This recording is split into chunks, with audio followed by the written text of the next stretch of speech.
this Biotronix inversion table. You can see the inversion 90 degree और नीचे pull like this. वापस आ जा.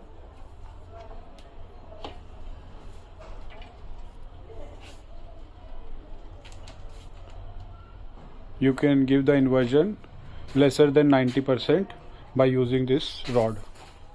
You have to place the rod over here to block the movement.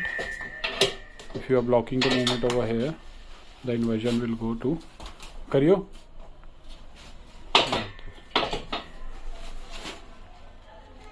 And if you want to increase the same, you have to lower the rod to the position like this. And those.